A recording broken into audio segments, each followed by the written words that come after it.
Hello, my name is Erin Mays. I will be talking about pain management in trauma settings. I'm an emergency and critical care specialist.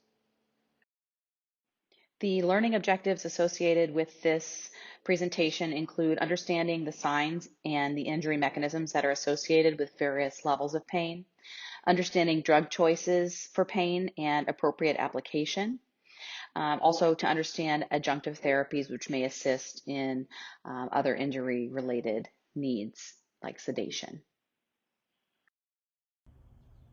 Pain is unfortunately inevitable in trauma, and pain is probably best described as an experience. It is a combination of generally unpleasant sensory experiences that combine with an emotional and behavioral experience to form the overall sensation of pain. But it is important to remember that pain serves a biologic purpose. It's part of the stress response that helps to activate the sympathetic nervous system, which inevitably optimizes the chances of survival. It alters behavior to minimize further injury, and therefore there is a purpose, but we needn't allow it to go uncontrolled. When we're able to recognize pain and provide the support that an animal needs in situations that are painful, then the biologic purpose for pain goes away because we, as providers, can take care of those needs. Pain can be very challenging to diagnose in veterinary care. The behavioral response to pain can vary widely depending on breed, age, temperament, even other stressors in the environment.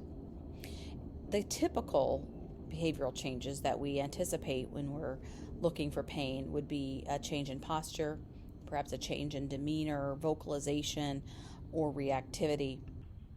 But because these signs are not always reliable, particularly in scenarios of trauma and shock, we have to gather information about the severity of pain from other sources. And three sources that we can use to help triangulate severity of pain include physiologic signs, anatomic signs or injuries, and the mechanism of injury itself. But these sources can also be flawed, especially in cases of trauma. Physiologic signs like elevated heart rate, mydriatic pupils, those may be either blunted or simply confounded by the fact that an animal is in shock. Injuries in and of themselves, of course, being able to look at extremely severe injury can help us deduce that pain must be present. However, there could be injuries that are hidden, and a lack of overt injury does not preclude the chance that an animal that's been traumatized or is in shock could be in pain.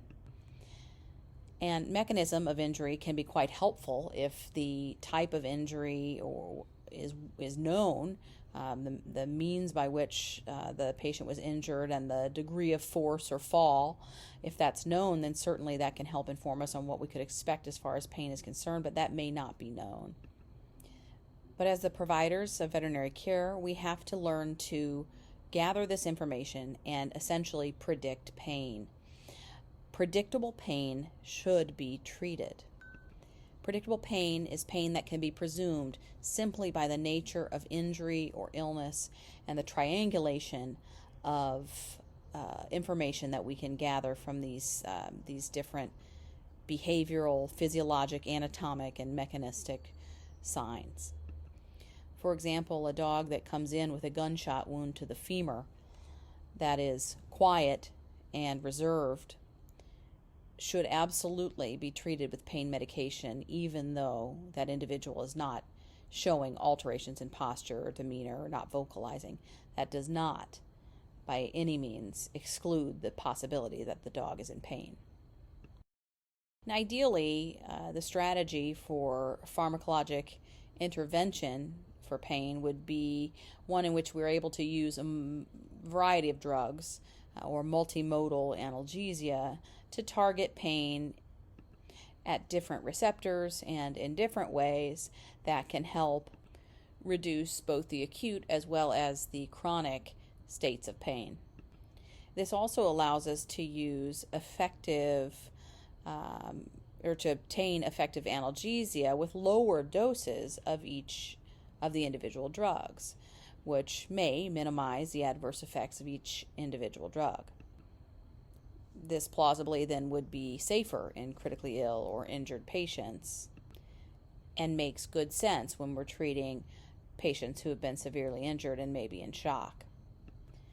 And sometimes when we are able to combine medications, we can see more desirable properties such as sedation if there is a procedure to be done, or the blunting of anxiety, which is likely contributing to the pain and stress response.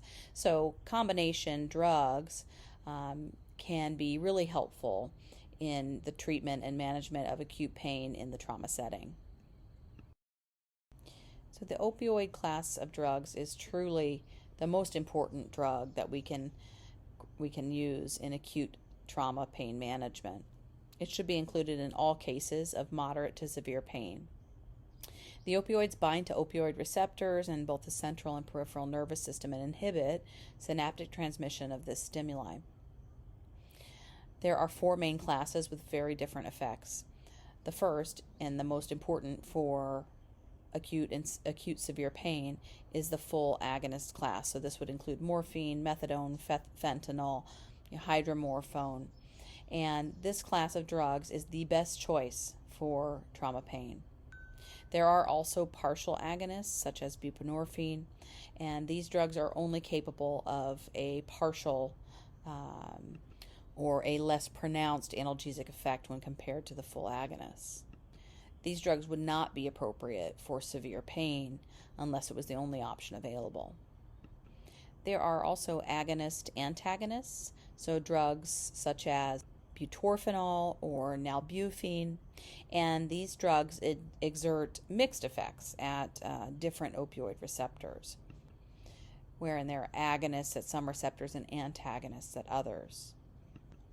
Butorphanol has a nice sedative effect, but a minimal analgesic effect, and again is not appropriate for moderate to severe pain management unless it is truly the only option available. And then finally, there are antagonists, and these are drugs that work at the mu receptor, but they competitively displace the agonist, so they reverse the full agonist. And these example of these drugs would include naloxone and naltrexone. So these drugs provide no analgesic effect whatsoever and should never be used in cases of trauma unless there's an overdose of a full agonist. It's also important to note that if you're using a partial agonist, repeating the dose within the dose interval, if you're using a high-end dose, is unlikely to enhance analgesia, again, because there is a ceiling for the analgesic effect that these partial as well as the agonist-antagonist drugs can achieve. Pure agonists, on the other hand, can be redosed to increase the analgesic effect. Now, part of the reason that opioids are so great in trauma is not only because of their incredible analgesic effect when we're using the pure or the full agonists, but they're also rapidly effective. They're generally quite safe. For those pure agonists, we have the ability to use those antagonists to reverse them should we get into a situation where the therapeutic window has been exceeded.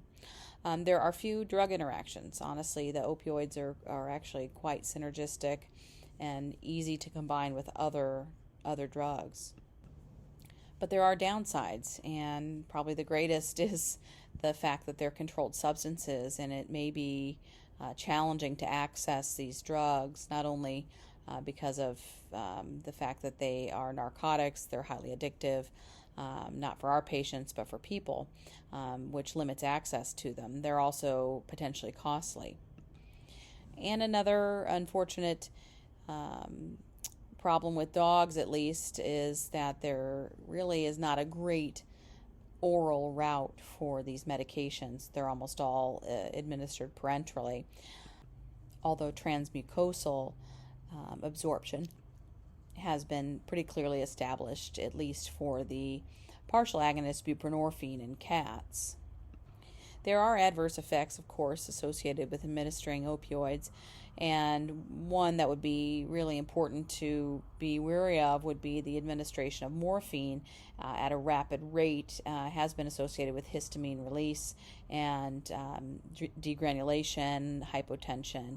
So that is something that we should be very cautious with, using that drug IV at least as a rapid bolus. But mostly all of the pure mu agonists can cause gastroparesis and ileus, which can contribute to vomiting and more specifically regurgitation. They can, one of the biggest myths about opioids is that they'll cause marked respiratory depression as they do in people, but this is really quite rare in dogs and cats unless you're using exceptionally high doses and unless the animal has a fairly compromised mentation to begin with. But one important thing to note and to be wary of, particularly in the trauma patient, is that opioid administration will sort of tip the physiologic balance toward the parasympathetic side. So essentially, an animal who's relying wholly on the sympathoadrenal response to remain alive could get into some trouble if we blunt that with opioids. And that's not to suggest that we shouldn't give them, but simply to remind you that you need to properly resuscitate these animals concurrent with opioid administration. So, as far as a practical application of administering opioids, this isn't the only thing to do, but this is just one example of how opioids can be administered in trauma. So I would, concurrent with initial fluid or blood-based resuscitation, administer, for example, 0.1 milligram per kilogram of hydromorphone IV and continue that administration every 4 to 6 hours as long as severe pain is perceived or predicted. Another class of drugs that can be really helpful in acute pain management is the NMDA receptor antagonist class, and really I'm talking about ketamine. The beneficial effects of this drug class tend to continue to increase as time goes on. It's an old drug, but we're finding new ways to use it or new benefits of use, particularly in the management of critical and traumatized patients. This is a non-competitive antagonist of the NMDA receptor and essentially can reverse central hypersensitivity, wind-up activity, and central sensitization in the dorsal horn of the spinal cord. It's also able to act to some extent on opioid or mu receptors as well as muscarinic receptors and calcium channels. It'll inhibit the presynaptic reuptake of catecholamines, and analgesic effects, fortunately, are achieved at the sort of sub-anesthetic, even the sub-dissociative doses. So these are the low doses of this medication where we can actually achieve these analgesic effects. So we don't have to go so far as to dissociate or anesthetize animals when we're administering this drug. We could administer low doses and achieve the benefit even so. So these drugs are also rapidly effective. One nice thing about these medications, maybe more important in people than in animals, is that the upper airway reflexes are maintained. Again, we don't see the same respiratory suppression as people do when they're using opioids, but beneficial that the swallow reflex is maintained. It's very nice that the mean arterial pressure and heart rate are maintained and even increased when we're using these medications. And there are nice sedative effects. Again, we have to determine what dose to administer. Analgesic effects are noted even at low doses, but we can exploit the sedative effects of this medication to achieve procedural sedation, as well as to blunt some of the stress or behavioral responses that might be contributing, in a negative way to the overall patient status.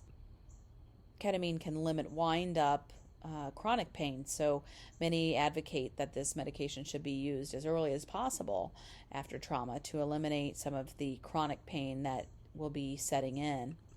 And there are a wide variety of dosing means for ketamine.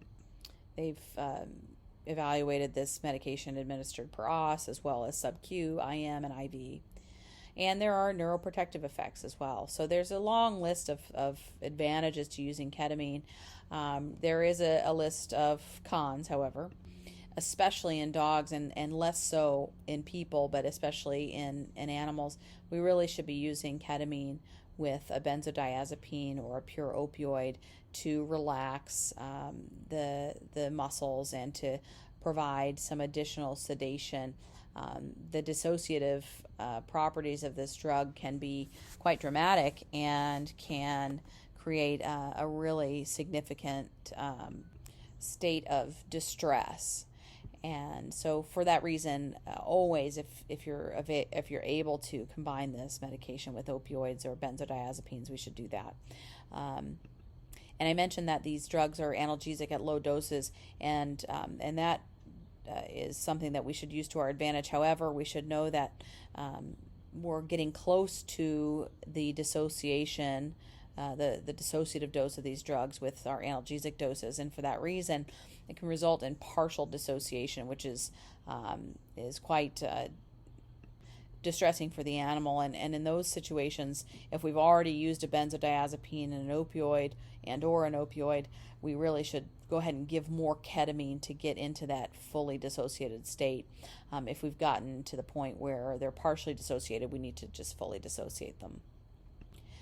So practically applying this drug in the trauma setting, in addition to a pure opioid, I would consider loading the ketamine at about a 0.6 mg per kg up to 1 mg per kg dose following initial resuscitation. And then I would consider adding a 0.2 milligram per kilogram per hour dose as a continuous infusion during hospitalization for added continued analgesia. And I do that for about 24, maybe up to 48 hours to prevent the wind-up pain. Sodium channel blockers, specifically lidocaine and bupivacaine, can be used also in the management of pain. These drugs reversibly bind to sodium channels, and they'll block impulse conduction and can be used locally through a targeted local regional approach. So we can directly block nerves as well as nerves downstream of the nerve that we're blocking, but also can be used sort of generally in the tissue space when we're not blocking nerves. So more of just a local infusion if the nerve feeding that wound or injury is not known, or if the practitioner is not skilled in the technique. Lidocaine can also be administered systemically, actually, in dogs, not in cats. It's not recommended in cats due to side effects, but the lidocaine can prevent the sympathetic response from surgical stimulation. A variety of studies have been performed that can demonstrate that it has an opioid reducing effect. But unfortunately, we don't really understand why that's the case, and this is controversial. There are some data that suggests that it's fairly helpful, and some data suggests it's not helpful at all. So, but all in all, it is something that can be used. Certainly not solely as an analgesic agent, but maybe as an adjunctive agent.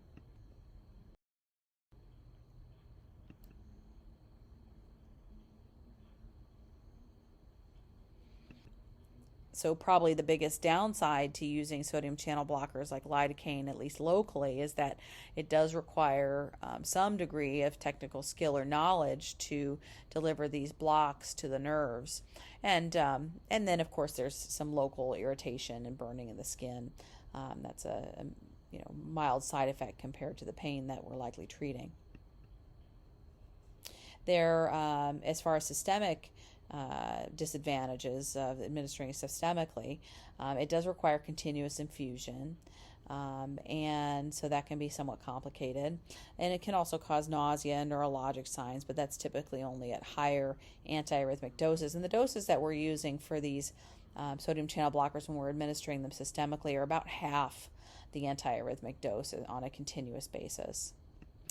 So, practically applied in dogs, for example, in addition to pure opioid analgesia, I would consider adding systemic lidocaine at 30 micrograms.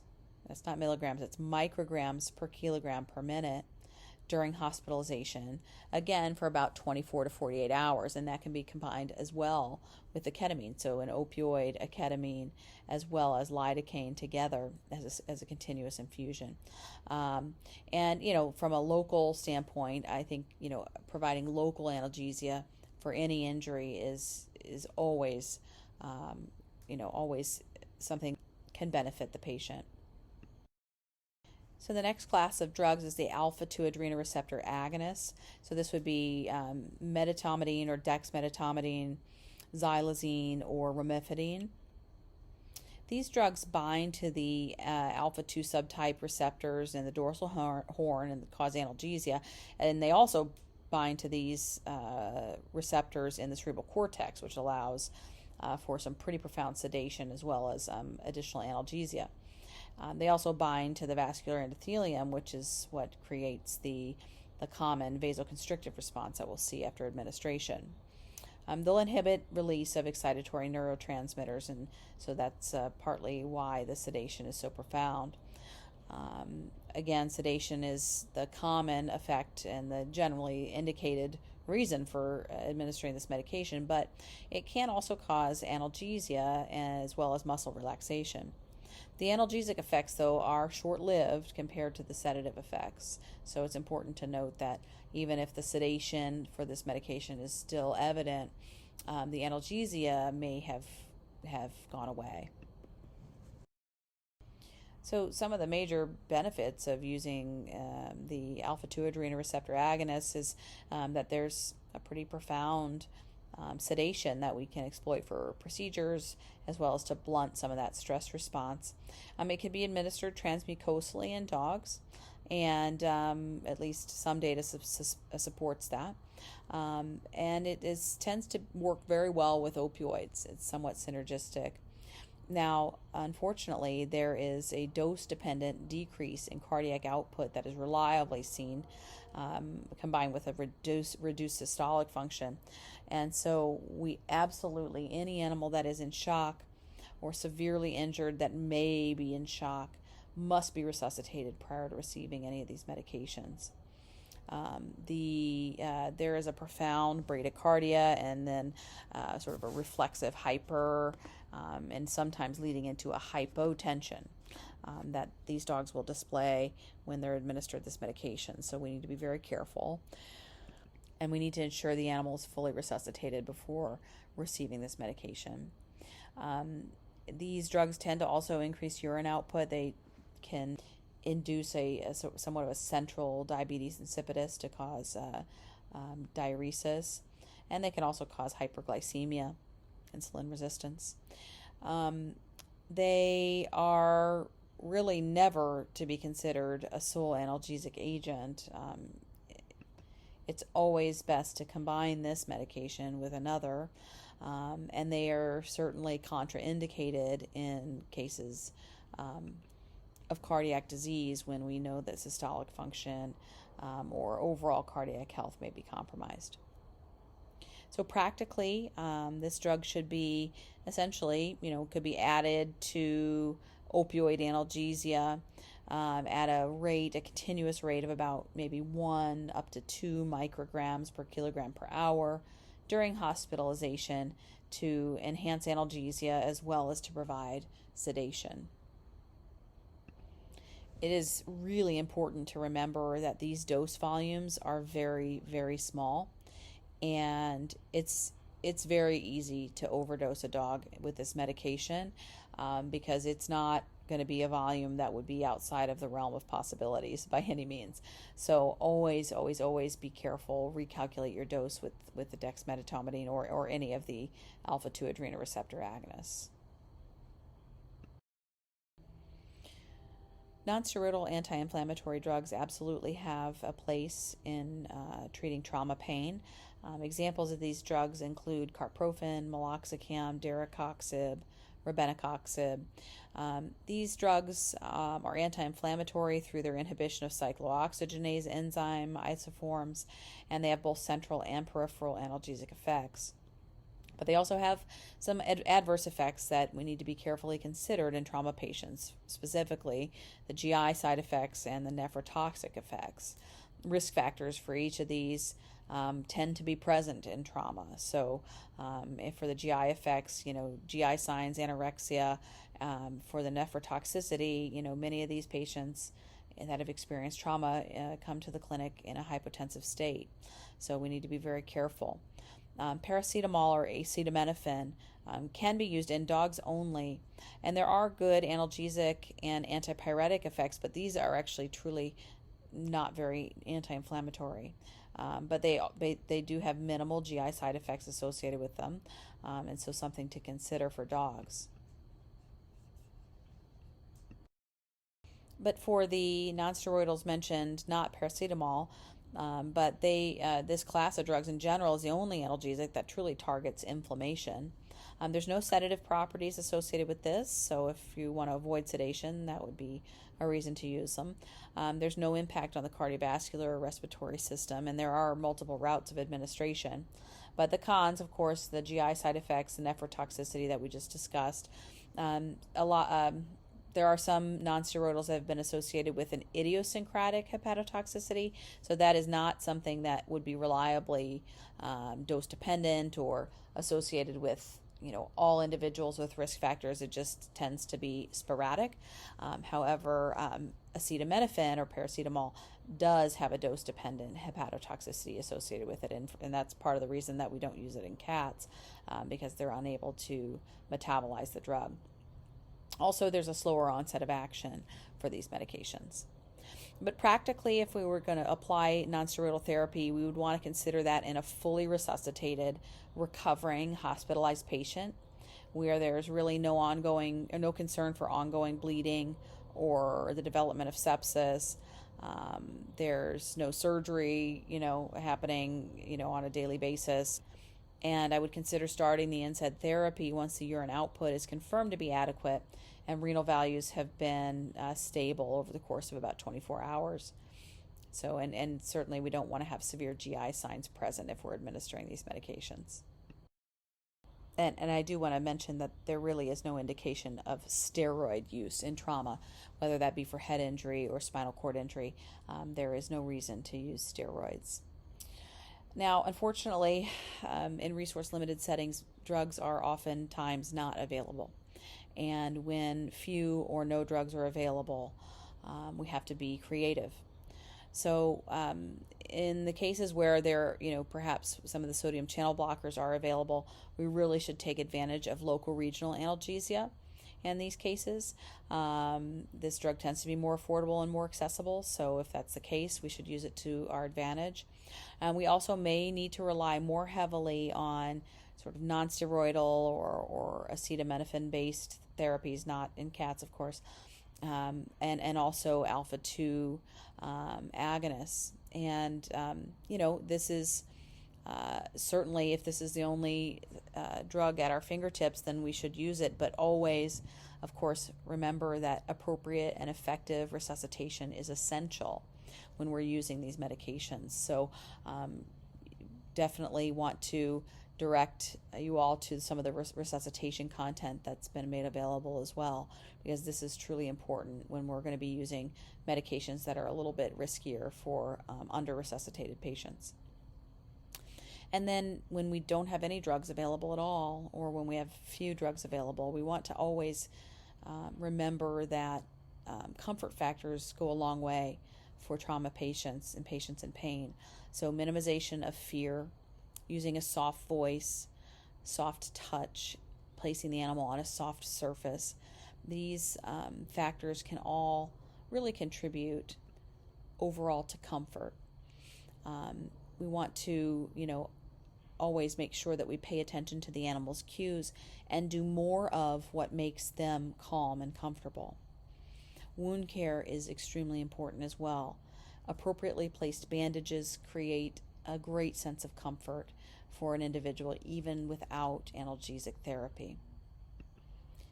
And finally, it's important to remember that humane euthanasia is a very appropriate and loving way to treat unmanageable pain in animals.